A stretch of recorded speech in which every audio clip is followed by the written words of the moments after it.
बेनियाजी हद से गुजरी बंदा परवर कब तलक, हम सुनाएंगे हाले दिल और आप फरमावेंगे क्या। जी बिल्कुल, शेरी तौर पे ये ऐसी बातें करना तो किताबी तौर पे तो शायद काबिले हजम है, मगर वतन अजीज में हम अपनी लब कुशाई बड़ा सोच समझ के ही कर सकते हैं। हाँ, अगर आप मियां मोहम्मद नवाज शरीफ हैं, अगर आप बिलावल जरदारी हैं, अगर आप जनाब पाकिस्तान बार कौंसिल के मेंबर हैं या सुप्रीम कोर्ट बार कौंसिल के, तब तो आप बिला खौफ व खतर लब कुशाई कर सकते हैं। जिस तरह मियां मोहम्मद नवाज शरीफ साहब ने आज ये कह दिया कि जनाब आइन शिकनी करने वालों को तो जजेस हार पहनाते हैं, मगर पार्लिमान कौमी असम्बली को तोड़ने वालों टूटने पे खामोश रहते हैं। जिस तरह बिलावल जरदारी साहब ने आज ये कह दिया कि जनाब ये जो जुडिशरी है, ये जनाब ये जुल्फकार अली भुट्टो के जुडिशल मर्डर की जिम्मेदार है। जिस तरह पाकिस्तान बार काउंसिल ने और सुप्रीम कोर्ट बार काउंसिल ने एक कॉन्स्टिट्यूशनल ओहदे के वास्ते यानी chief election commissioner of Pakistan के वास्ते ये कह दिया है कि जनाब उनकी मौजूदगी में साफ शफाफ इलेक्शन होना मुमकिन नहीं, बल्कि उनमें से एक ने तो ये भी कह दिया कि स्टेप डाउन कर देना चाहिए chief election commissioner of Pakistan को। अब ये जो रिजर्वेशंस हैं उनके पाकिस्तान बार काउंसिल के या सुप्रीम कोर्ट बार काउंसिल के, ये तो एक अलग अपनी जगह रहे, मगर अगर ऐसा कर दिया जाए, तमाम पॉलिटिकल स्टेक होल्डर्स भी ये बात कर रहे हैं कि जनाब अगर ऐसा हो जाए तो ये तो इलेक्शन में फिर एक तावील और एक रखने की सी सूरत है, और इलेक्शन हो ही जाने चाहिए भले जैसे भी हों। मगर सवाल ये उठता है कि जनाब ये election commissioner of Pakistan, chief election commissioner of Pakistan अगर जानिबदार है तो उन्होंने क्यों एक दरखास्त दहिंदा की दरखास्त पर इलेक्शन कमीशन ऑफ पाकिस्तान ने वजीर आजम पाकिस्तान के मशीर को जनाब आहद चीमा को ओहदे से हटाने का कह दिया है,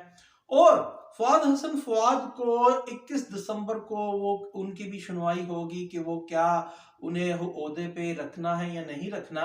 और आहद चीमा की मतलब ये कहा है कि वो जनाब असर पजीर हो सकते हैं क्योंकि वो पहली गवर्नमेंट की शहबाज शरीफ की कैबिनेट का हिस्सा थे इंतखाबात में, तो फिर किस तरह वो बाइस्ड हुए chief election commissioner of Pakistan. मगर इससे पहले एक मिसाल भी आप सुनते जाइए कि अगर आपके पास पावर है, पावर का खजाना है, या कोई एक बहुत बड़ा खजाने का अंबार है, ढेर है, वहां पे आप एक ऐसे आदमी को जनाब चौकीदारी पे बिठा देते हैं जिसके लिए तमाम स्टेक होल्डर्स रिजर्वेशंस रखते हैं कि जनाब इस आदमी को ना बिठाएं, तो आप नहीं मानते, और जब 2-3 माह गुजर जाते हैं तो बाद में आप कहते हैं जी हमें ये मुबादा बादुल नजर में लगता है, इहतमाल है कि ये खजाने से चोरी ना कर ले, तो इसे हटा देना चाहिए। तो फिर इसको आपकी हम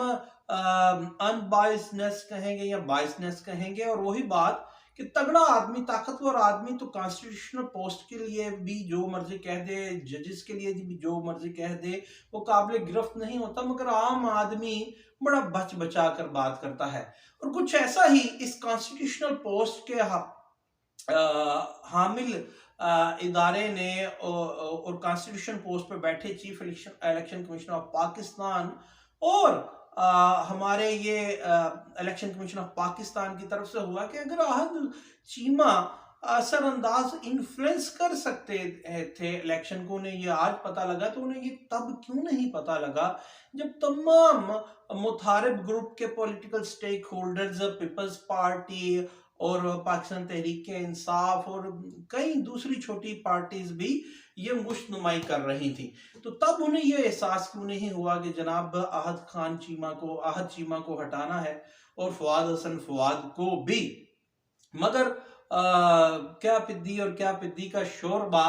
आप और हम जो मर्जी बातें करते रहें, ये बड़ों की बातें हैं, बड़े एक दूसरे की बातें सह भी लेते हैं, उन्हें दरगुजर भी कर देते हैं। और आपकी और हमारी बातों पे तो फिर आईनी इदारों पे सवाल उठ जाता है, काबिल गिरफ्त चीज़ें हो जाती हैं, और जान की अमान के साथ